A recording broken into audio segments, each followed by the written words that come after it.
Hey folks, I want to talk a bit about content today. I spent a ton of time thinking about content in the last couple of months after having spent no time at all on it previous to that. But for the last couple of months, the reason I think, spending so much time in content design is that we pivoted to a content first strategy to acquire users for our marketing, for our brand story and everything, right? It's all going to be content first rather than all the other various things that you could do and companies have been doing. So, why have we made that decision? There's a couple of things at play. One is that, one way you could grow at the start is paid marketing, right? So you'd use platforms like Meta ads, TikTok, etc.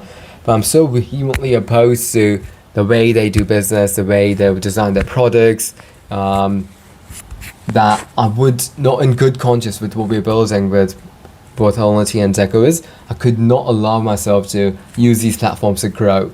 Right, and again, you obviously there's a space to be pragmatic, but this is where the second point comes in. You don't have to. Like the muscle that I want to train the most over the next couple of years, apart from my product muscle, which I think is a pretty decent state, is the content muscle, is the storytelling muscle. That's where I feel that and as a result, the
So there were a few I had in mind. I was kind of mixing them up. One, which was my favorite, which I had in mind, was all models are wrong, but some are useful, right? Because you'll never really, if you want to understand something, you have to understand everything around it, and we simply don't have the cognitive power to understand everything around it. So we'll always have to build models of the world, whatever it is, because we simply don't have the brain power.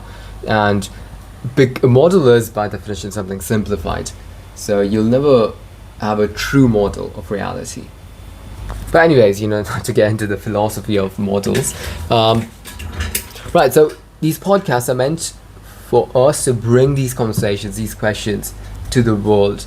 And it also, all of these three pillars, they are in a way a distribution engines, right? Like our content is a distribution engine. We're not doing it just for the fun of it. Like we would do it just for the fun of it, but that's not it. Like we want the company to grow. We want to acquire users at the rate of, ideally, I don't know about numbers because I'll kind of change my mind on this. If you were to have asked me this question of how many users would I want in the platform ideally by 2030, I would have told you I want 1 billion users. Because everyone wants better relationships, everyone wants to be more social. Well, not everyone, but you get my point. Now I'll change my mind because we're building a certain kind of a product, right, for a certain kind of a person. And I suspect that I would be happy with 300 million people by 2030. And over time, you want to shift culture such that more and more people become, because you don't, so the way to think about how many users you want to have on your platform is that there's a circle of people who would be the right fit. So there's you, right? This is you, and this is the population of the world. Now, if you build a platform that is super idealistic, let's say, it requires someone to be completely unselfish and be full of love and kindness and compassion and be monk-like, right? Like, let's just say, as a hypothetical, that's the platform you're building. For someone who's never hurt a soul, then your platform is not gonna, that's your platform philosophy, so that's perfectly fine, but you're only going to be able to attract a very, very, very tiny fraction of the world population. Now you can expand that. You can say that, okay, my platform's for literally anyone and everyone, and so in that case your total addressable market is like literally 8 billion people, and that's your Facebook and that's your Instagram, etc., right? Where there's some limits, but they're not high level limits in terms of social connection apps, or let's just call them a particular version, dating apps. You got Tinder, which has got the biggest, because most people are open to superficial relationships, hookups and casual relationships and all of that, right? So you got a pretty big market. And they also don't just advertise it that way, even though it is just mostly for that purpose. They do say that we'll find you love. So that's a pretty big market. And then you got a market like, you've got a product like Hinge, which is about helping you find your one. So it's designed to be deleted. And the market for that is going to be, because by definition that has to exclude people, then the market for that is going to be, let's say, 100 million people. So you have to, at every single point, you have to exclude people, and we're excluding a whole lot of people at the start. We will continue to exclude people over time, not from a place of elitism, but for us it's very important to maintain a high quality of community, a high quality of users. So that because if you're not for anyone, if you're for everyone, then you're not for anyone, right? And we are for people who want to build these amazing, absolutely beautiful long-term relationships, who believe in the power of love, who love love. I was speaking with someone the other day, and they were talking about this idea of having this romantic idea. Actually, I was writing a piece about this, and that was a completely different idea. Mixing up discussions with myself with other people. My conversation with this person was about something completely different, but related idea about this idea of loving love, right? Most people have become very jaded, become very cynical about this idea of love, and we want to bring love back. I know, sounds very cheesy, but That's what we do. That is what we do. I want to quickly talk about this conundrum I've been facing for some time now. No, ever since I started thinking about this question of the kind of content, right? Because think about it in this way. On the left side, you got hyper optimized content. On the right side, you got content that would appeal to you. When you write a journal, you're writing from the right side. When you are creating an ad, you're writing from the left side, right? So that's those are like the best examples I could potentially give. Even in terms of content, there are content creators on YouTube who are optimizing for views and likes. Like Mr. Beast is a quintessential example of this. Like the most hyper, like once we got an AGI, like if you were to ask it, and if it didn't have any creativity, if you were to ask it that, okay, I want to maximize views, it would literally create the Mr. Beast playbook for you. Like I've probably not watched a single video of his, maybe have watched like a few seconds of some videos to get a glimpse of why exactly do people love him. And I was like, okay, what on earth is this? Right, it's just not my cup of tea. But that's what you get when you hyper optimize for views and likes and stuff like that. And then on the other hand, you got people like, if I give you the name of a super niche content creator who's just creating content for maybe like 10 people, you obviously won't know it. Surprise, well, one of those would be me. I want to talk about the kind of content that I wouldn't say I've been creating content, but I have been creating videos and I have been writing a lot. So I want to quickly talk about that and where I fall in the spectrum and why I need a radical adjustment in the way I write and the way I create. Right, so which is why this entire discussion, by the way. So up until now, I've been writing a lot. I don't even publish most of the stuff I write, but I do publish some stuff on LinkedIn, writing-wise. I do publish some videos on YouTube. And suffice it to say, I don't get any views. If views was the thing I was, or likes, if that was the thing that was driving me, I would have stopped a long time ago. The reason I do this is that, well, there are a few reasons, right, as with anything else. One big reason why I put stuff out there is not really just about, it's not about self-expression at all. Like, I tend to write for myself, not just write about my own self and life, but write about big ideas for myself because I want to improve my world model of that thing. Right, so I used to think it was partly self-expression, but that's not the case. So again, I create videos for a different reason compared to the reason I write. The reason I write, well, there are a few reasons. So one is I'm trying to think through something, and I want to, the best way to think about something and improve your comprehension of that thing is write about it, so you understand it really well. And some of those ideas you might even want to share with the people that you're connected with on LinkedIn, where I'm connected with a lot of the kinds of people. No, some of whom I would like to get a dialogue going with. Right, so that's a part of it. It's a different thing that partly, right. So okay, that impulse is all well and good, but your content, if you want to get a dialogue going, then the content needs to be appealing enough to have good reach, right? So this is where the optimization comes in. Up until now, even though on some level I write because I want to, get a dialogue going, let's just say, that's one reason I write on LinkedIn. Another reason I write is signaling, right? So I'm signaling to people that, because LinkedIn is a way for me to work with the right people, find the right people to work with, to collaborate with, right? And so a lot of my writing, or even to find customers, to find potentially investors, but that's a very niche use case, so I'm not going to use that. But to find potential team members, or potential collaborators, and potential customers, right, or users. Now it's a different thing that, for the most part, my writing has failed on all these fronts. And the reason it's failed is because of reach, right? So right now, because my things just don't go out to enough people, I cannot expect it to reach the right people, the kinds of people I would want to reach to. And so when that happens, there's a couple of things, right? One is your writing is just so bad that it's not worth engaging with. Writing in the sense of your ideas and everything in it. A second reason could be that your writing is so boring, so in other words, so unoptimized, which could mean that you got a very boring style, very un-LinkedIn-like style with long paragraphs, very dry. Then again, even though the ideas might be there, the soul might be there, but the clothing is just so shabby that it's not going to reach the right people, right? Because the people who do see it, they're not going to be like, oh, okay, this is boring.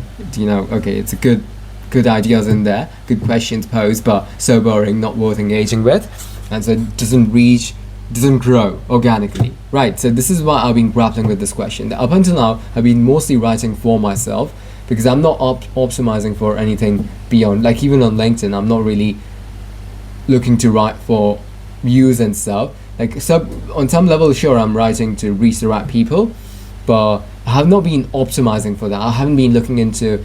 A lot of the content I get on LinkedIn is about how to write better hooks, how to write for LinkedIn to grow your following, right? I don't know why I get. Is it just because that's the content that does a huge amount, and so that's the kind of content I get, or maybe it's LinkedIn algorithms' subtle way of telling me that my content sucks so bad, and my engagement sucks so bad, that I probably need to look into incorporating some of these things. Maybe that's the latter. Maybe it's the latter.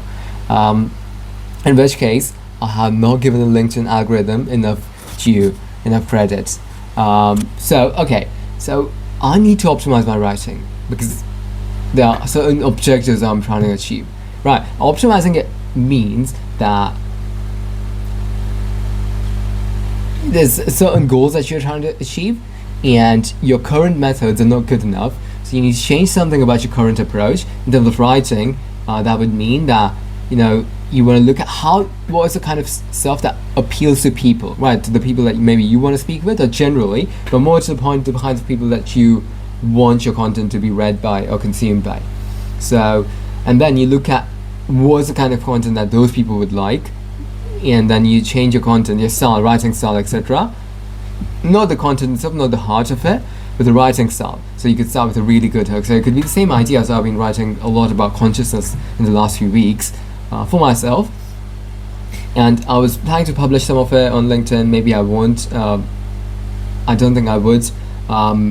But if I were to do that, maybe I could, start with a really cool hook. I could break it up into different sections, etc. Right, instead of having these long ass paragraphs. I could just make it more appealing in all sorts of other ways. Right, so that's optimizing the content. And YouTube is like another great example. On YouTube, it's a different thing. Like I'm not expecting these videos to be consumed by anyone really. It was more for the purpose of, and I do record some videos where I talk with myself. It's mostly, about some of the ideas I've been thinking about, and video, or mostly audio recording, is a really good way to capture some of those ideas when I don't want to write, and each form factor has its own different tenors and textures, right? So sometimes it's best to relay ideas through the form of audio, capture ideas through the form of audio. Sometimes it's best to do it through the form of video, sometimes it's best to do it through text. So different mediums have different times for using them, right? So the reason I use YouTube, or rather I post on YouTube, is I want to write some pieces, right? But there are a couple of reasons. One is that I want to get better at storytelling, right? I just want to get better at that because it's like one of the most important skills that I need to get good at in the next few years of my life. Like probably top 3 skills, right? Easily. And what is storytelling? Storytelling is you and the other person. So when I'm doing this YouTube stuff, I'm assuming there to be another person on the other side. So I'm kind of addressing, not talking with myself, where I would have a very different style. So I also do these audio journals, voice journals, where my style is very different. Over here, in that style, it's very boring. I'm a very boring person. Right? I'm so boring, it's like you wouldn't believe. But over here, and when I'm talking with myself, I do smile and I do laugh and stuff. But I think the general texture of me talking with myself is different. I'd have to look into do like a like by like comparison, because I haven't done that really. I'm just saying on top of my head, I think I would have a different style. So right now I'm communicating with someone, and the way we're going to tell stories is I'm not going to do it whole retail, right? I'm not going to do it person by person. Sure, I'm going to do that too, but if we're going to reach, masses, right, then we're going to do it through the media of a camera, right? And so I want to get better at storytelling, and which is also, by the way, like the reason I started YouTube, like 12 months back, I think 24 months back, the first video I did was this discussion on this movie I just watched last night, the previous night, called Life, and that was a really good movie. It was panned critically, but I really loved it at the higher levels, not the level of the execution, but even at the level of the execution, wasn't the worst movie in the world by any stretch of the imagination. But anyways, that got me thinking about a few things, and at that point I was traveling, so I was not really in touch with my friends, and I was not I just moved to a new place. Well, I was traveling, so I wasn't having that conversation with someone the way I would not normally would. So I just wanted to a conversation, put that thing out there, to drive a conversation, right? And since then I've been doing it because I want to share some ideas about what we are doing, the way we are building with the world, because we'll be doing this kind of videos, not these super long ones, but these videos where we talk about the company, we talk about how we're approaching these design decisions, these UX decisions, these what exactly, no, it's not so much about what exactly is our mission, like that's pretty kind of a done and dusted thing, but what are the implications of our mission in terms of different things that we're doing and all sorts of different things, right? So yeah, so it's a multitude of reasons, but again, at the end of the day, I need to get better at, because what I've been doing isn't working, right? Obviously, and part of it could be because I obviously lack the skills of good engaging writing, like engaging in the sense of who exactly are you trying to appeal to, right? So for example, if the website is actually a good example of this, Decovit's website, and even LNT, like, because I favor denseness, and I favor depth, and I favor explanations rather than keeping things very light and simple. The websites have become very, I don't want to use the word bloated, but they have become very idea heavy and text heavy, and that might not be a good place for you right now, because you want to give this, you can get confused and overwhelmed very easily, right? This is the feedback I received from a ton of people, by the way. So that certain natural impulses I have which don't serve me well in reaching more and more people, right? In having engaging writing and having engaging storytelling. And I'm the first, but I'm very critical of myself. So I don't mind saying that I suck balls at engaging writing. Like I love writing, and like it's something that I don't know if I'm good at it or not. It depends on what exactly are your goals, right? I used to write fiction, and I used to really enjoy it. I used to and still write a lot of non-fiction, and I do enjoy it a ton. So that it's so this is a content part, right? Like, are you doing content for optimizing it for other people, or are you doing content just for your own sake, which is all well and good, but if that's the game you're playing, then that's not the game I can play anymore, right? Because for us, like, the whole point of the content that we're going to be doing, both text content, video content, storytelling, these kinds of videos, is to reach the maximum number of the people that we want to reach to, right? And the way you reach the maximum number of people that you want to reach to is to reach the maximum number of people, period. Now, it doesn't mean that you optimize to the moon or you hyper-optimize, but you do got to look at the kinds of things that work well on these different mediums, and you do need to incorporate them, right? So that's all I have to say on that topic for the moment. Any tips for myself? All I would say is that I have sucked balls at content creation up until now, but the best thing you could do to improve your content creation is to say that you suck mightily at it, right? Like so bad that there's no bottom to just how much you suck. Like you're the worst video creator, you're the worst writer in the world. And I do believe that for myself based on the results that my content's gotten me, which is pretty much null and void. So for me, it's only growth, right? But the good thing about this is that I think I've got the basic ingredients. I just need to, and there's just enough content in the world to, if you got the basic stuff, right? Like, so if you're able to coherently bring about ideas, get people thinking, get people questioning, right? So that's the high level bit. Like, what's the purpose of content is to make people think, educate people, inspire people, make people feel a certain emotion, certain set of emotions, right? And I think my content can do that to some degree. I think it does do that to some degree. Where it stops short is the packaging. It's just so bloody fucking boring, so long and so bloated. And long is fine, detailed and depth are, there's place for that, but you got to look at what are the things that you're optimizing for, right? Like, what are your goals? So for us, for example, a podcast, I want to do like 5-hour podcasts with our guests, and we will be doing that. But we need to repurpose those videos, 5-hour videos, into short clips that would appeal to people, that would actually have the distribution legs to reach to millions of people, right? Get millions of views and hopefully get a few thousand downloads from that. Same with, the short films, sci-fi films. That's actually a different one, because one, I'm really doing it for myself.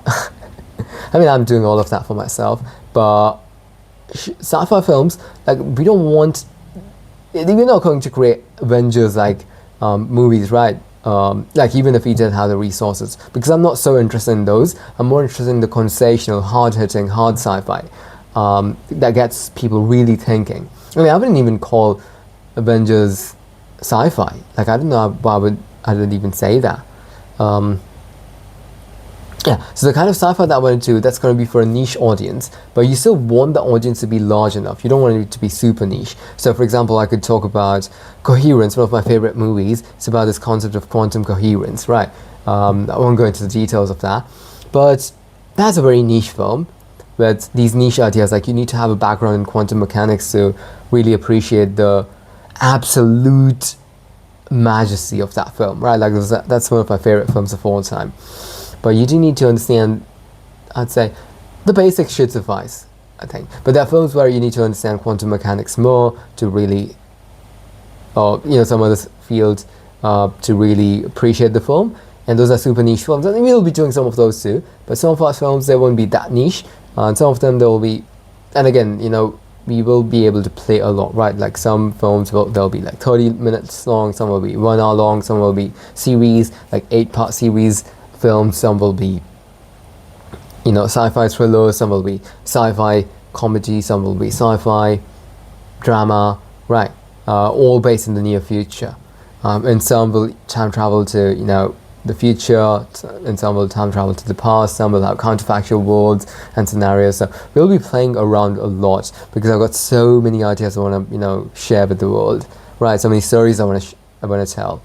So we'll be having a ton of fun, and hopefully, bottom line, I mean, even if, we got 0 users from all these 3 content pillars, and if all these things failed as our distribution engine, which is the core intent, they would still add value to the world. So the kind of content we're going to create needs to be able to stand on its own shoulders, right? So you would have noticed that I didn't say that we're going to create really good advertisements, we're going to create really good marketing videos, because none of these 3 things are going to be about the product itself, the ecosystem itself. Now, there'll be some reference of what we're doing, obviously, in some of these pieces and many of these podcast discussions. Obviously, there'll be a lot of conversations around L&T. Some of our sci-fi films will have questions around some of the design decisions, design philosophies that we've incorporated and we plan to incorporate. Some of our informational, educational videos. We'll have some questions, some of the themes that we thought a lot about and we think a lot about and will think a lot about in the future. So obviously there'll be elements of all of these things, but they won't be like, the front and center parts. Like, we want all of these content pieces to be standalone and have immense value to the viewer, even if that viewer did not give a damn about LNT, right? So yeah, so I think we're going to have a ton of fun. Can't wait to dive into this. Like, the only thing that we need to get done before I actually earnestly embark on this, I've been doing a lot of writing, been doing a lot of, organizing these ideas, but to bring them to life, obviously, capital, the big C, right? And hopefully in the next, I've got a good feeling that in the next month or so, we will have solved that problem. So we'll be able to bring some of these creations to you and hopefully enrich your world and, make you think really, really deeply, make you feel really, really deeply, and change your life. Find you your people, help you build your most incredible relationships, and change your bloody life.